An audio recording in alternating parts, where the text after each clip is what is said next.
consequences of that poison, they say, see, you know, and we've got the cure, by the way. No, they don't have a cure. They don't. They are the poison.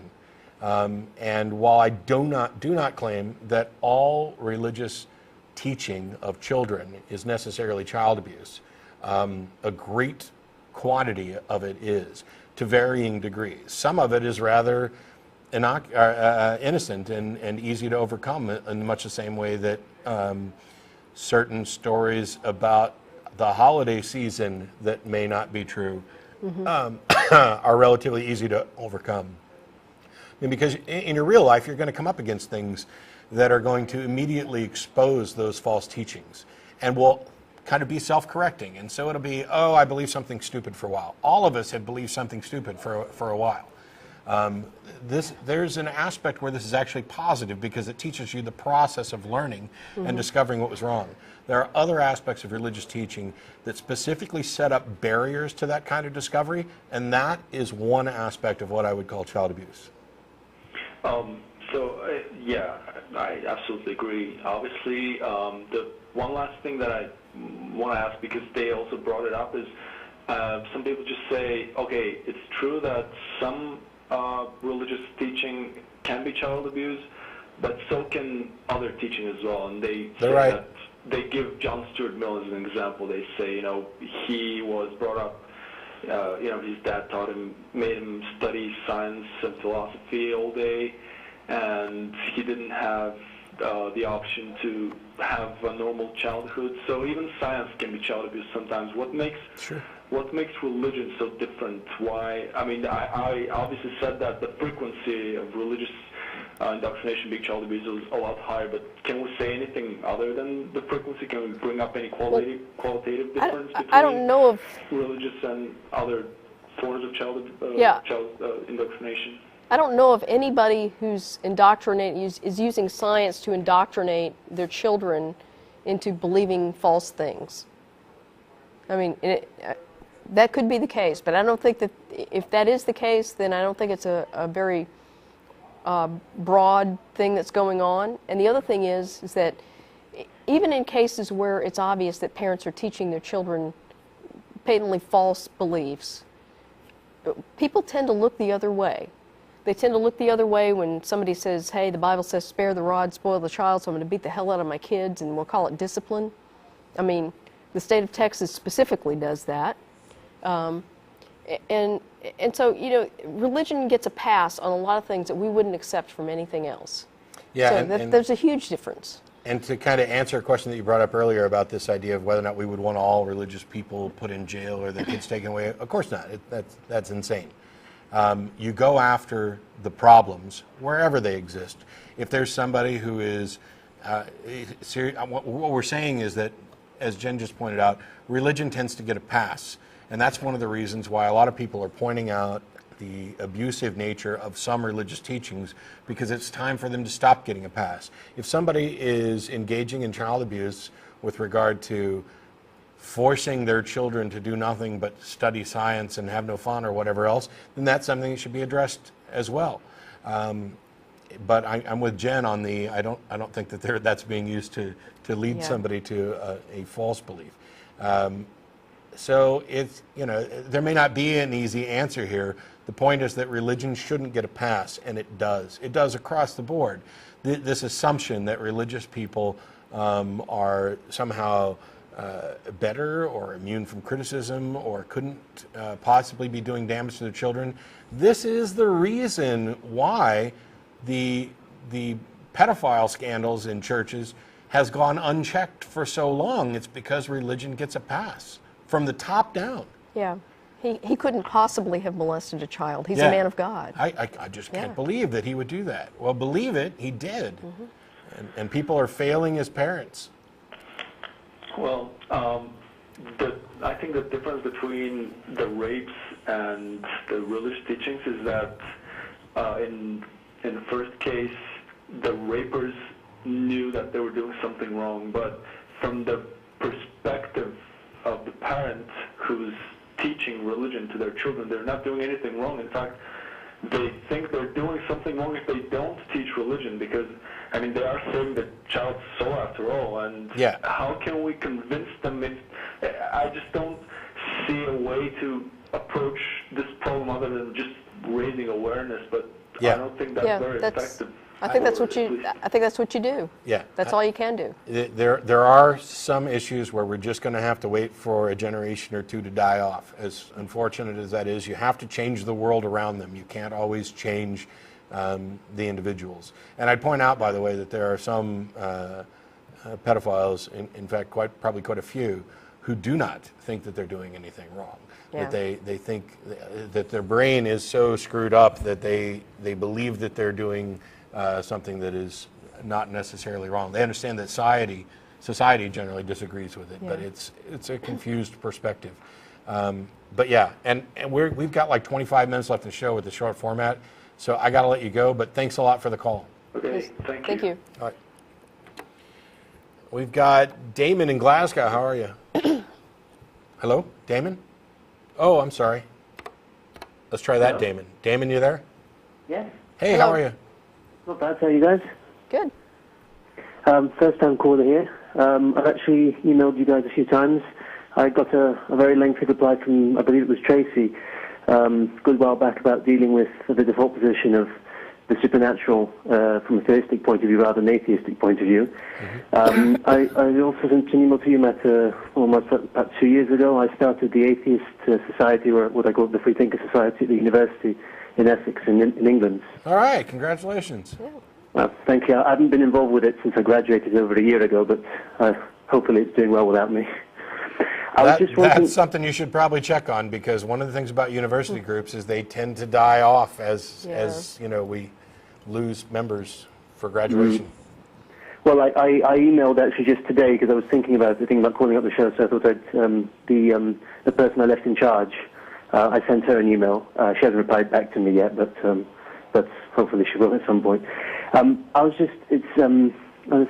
main thing I wanted to call in about was how excruciatingly frustrating it gets trying to argue with people who have a theistic position when their entire argument is based on, oh, you don't know for sure, ergo you can't disprove my position, therefore you are closed-minded for not accepting the possibility that something could be real. Yeah.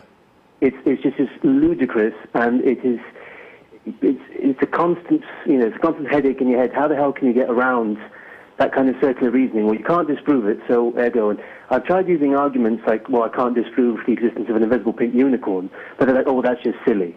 Yeah. I mean, well, how's your position any different to that? It's not. It's just as silly, and I'm one who's actually fine with pointing that out.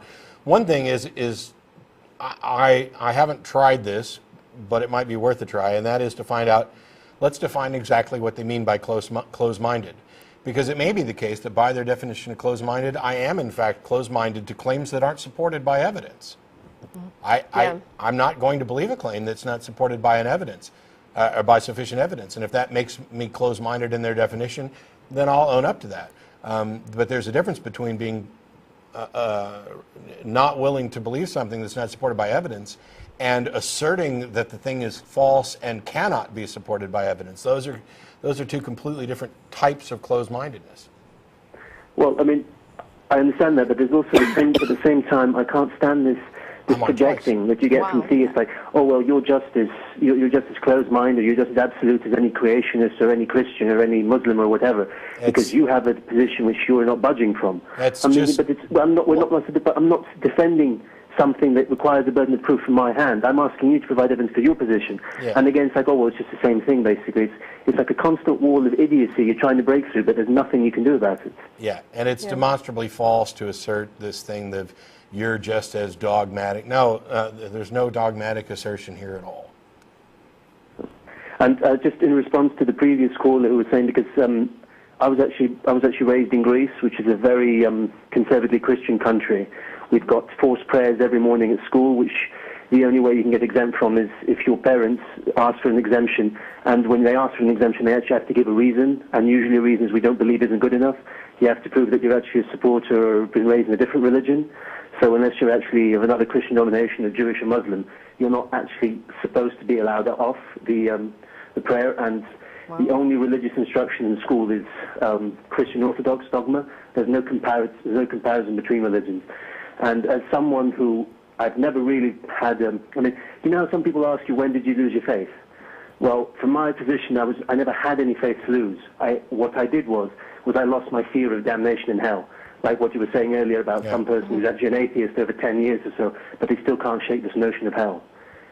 I think that was the only thing that kept me believing or fearing till I was about 13 or 14. Then when I finally lost that, I don't know how, I just honestly can't remember how it happened.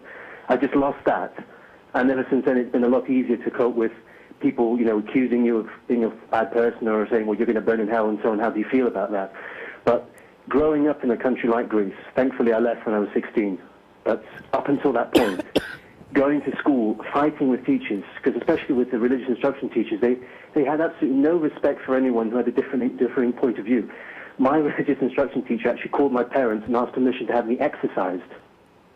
Wow. Apparently, yes, apparently I was so bad because I was pointing out the flaws in what she was saying that, in her opinion, evolution was just some people found some skulls of monkeys that looked like human, and that's the whole thing. Yeah, and that's what convinced me. I tried to point out to her that it was more than that. I mean, of course, I didn't have the knowledge on evolution that I do now because evolution isn't taught in Greek school. Yeah. So whatever you had to find out, you had to find out from the library. And when I tried to point out, she was just saying, well, obviously the devil's gotten hold of you. I need to speak with your parents. This is really important. Yeah. Now, and I'll say that I love going to Greece, having been there a couple times. One of my favorite places to visit. I had no idea that the school situation was so kind of batshit crazy. You know, granted, I'm not up on Greek law or anything, but I think it's worth pointing out that if you feel the need to protect your religion by making it mandatory, you're probably admitting that there's no actual truth there, that there's nothing there that would actually convince somebody.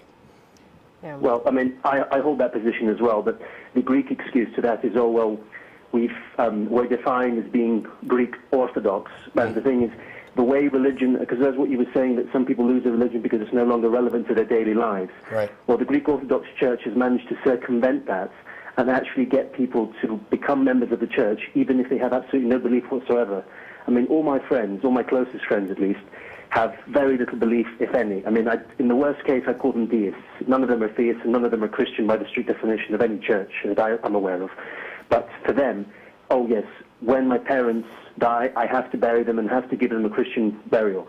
When my children are born, I have to have them baptized. I have to get them their first Holy Communion. I'm going to get married in a church. So this is all just about social obligations, such an integral then. part of Greek society and Greek culture and identification. People just do it as, oh, well, I'm Greek, ergo I have to be Christian. And even if they don't believe in any of the supernatural entities and stories, and they'll actually defend that position when they think people are being anti-Greek, not anti-Christian anyway. Oh, if Yeah, you don't like... it's a conflation that kind of borders on jingoism, where you're associating your nationality and your heritage with a particular religion, and we've seen it in the United States as well, where, you know, this is God's Christian nation, and or Judeo-Christian, if we don't want to, you know, irk the Jewish population. And if you're a true American, you follow this, and this. You're going to see that all over the place. It's in some places, I guess, it's just a little more embarrassing and harmful. Not just embarrassing, but harmful than others. But it's just, I just thought it was.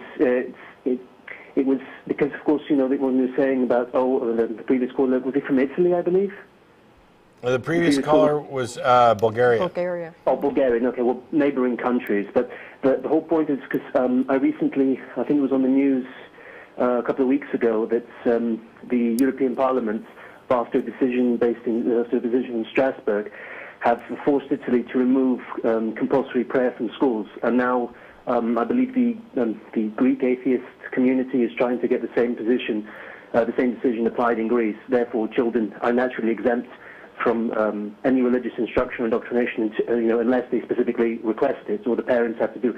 Of course, everyone's up in arms about that because they realize that, actually, no one's going to force feed us our religion. We're going to have to get off our own backsides and try and be Christians ourselves. So it's also this position that